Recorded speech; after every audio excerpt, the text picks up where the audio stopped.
ಅಷ್ಟೋ ಇಷ್ಟೋ ಪುಡುಗಾಸಿಸ್ಕೊಂಡು ಸೆಟ್ಲ್ ಮಾಡ್ಕೊ ಅಂತಂದ್ರೆ ನೀವು ಪೇಷನ್ಸ್ ಇಂದ ಹೋರಾಡಬೇಕಾಗಿತ್ತು. ಹಣ ಇದ್ದೊಂದೇ ಕಾನೂನು ಅಂದಿದ್ರೆ ಮುಗ್ದೋಗಿರ್ತಿತ್ತು.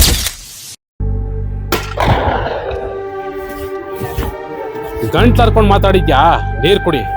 ನಾನು ಅವತ್ತೇ ನಿನ್ನ ಕಾಂಪ್ರಮೈಸ್ ಕರೆದೆ. ಅಷ್ಟೋ ಇಷ್ಟೋ ಪುಡುಗಾಸಿಸ್ಕೊಂಡು ಸೆಟ್ಲ್ ಮಾಡ್ಕೊ ಅಂತಂದ್ರೆ ನೀನ್ ನನ್ನ ಮಾತೇ ಕೇಳಿಲ್ಲ. ನನ್ನ ಕೇಸ್ನ ನಾನೇ ಹೋರಾಡ್ತೀನಿ, ನಿಮ್ಮನ್ನೆಲ್ಲ ಕೋರ್ಟ್ನಲ್ಲಿ ನಿಲ್ಲಿಸ್ತೀನಿ ಅಂದೆ.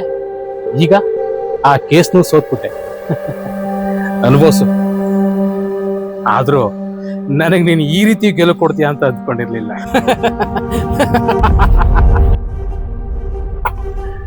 ವಿಷಯಕ್ಕೆ ಓಡ್ ಬಂದೆ ಅಲ್ವೋ? ಯಾಕೋ ಜಡ್ಜ್ ಮುಂದೆ ನಿನ್ ಕೇಸಿನ ಫೈಲು ಪೇಪರ್ಸ್ನೆಲ್ಲ ಬಿಸಾಕಿ ಅವ್ರಿಗೆ ಬಾಯಿಗೆ ಬಂದಾಗ ಮಾತಾಡಿ ಅವ್ರನ್ನ ಮೈ ಲಾರ್ಡ್ ಅಂತಾನು ಕರೀದೆ, ಜುಡಿಷಿಯಲ್ ಸರ್ವೆಂಟ್ ಅಂತ ಕರೆದಿದ್ಯಲ್ಲೋ. ಈ ಕೇಸ್ನ ನೀನು ಪೇಷನ್ಸ್ ಇಂದ ಹೋರಾಡಬೇಕಾಗಿತ್ತು. ಪೇಷನ್ಸ್ ಇಂದ ಹೋರಾಡಬೇಕಾಗಿತ್ತು. ಇಲ್ಲಿ ಎಷ್ಟು ಪೇಷನ್ಸ್ ಇಂದ ಹೋರಾಡಬೇಕಾಗಿತ್ತು? ಹಣ ಇದ್ದೊಂದೇ ಕಾನೂನು ಅಂದಿದ್ರೆ ಮುಗ್ದೋಗಿರ್ತಿತ್ತು.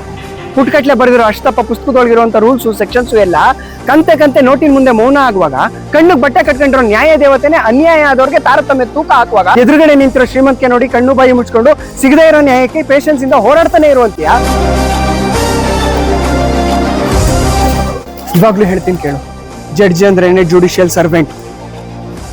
ಅವ್ರ ಮುಂದೆ ನಿಂತ್ಕೊಂಡು ಮೈ ಲಾರ್ಡ್ ಮೈ ಹಾನರ್ ಅಂತ bucket ಹಿಡಿಯೋದಲ್ಲ important.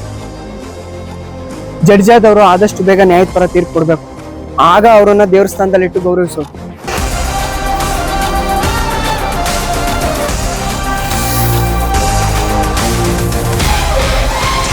Mr. Judicial Servant, I order you to order the registration of FIR against ACP Vikas Nagar Lucknow and Technologies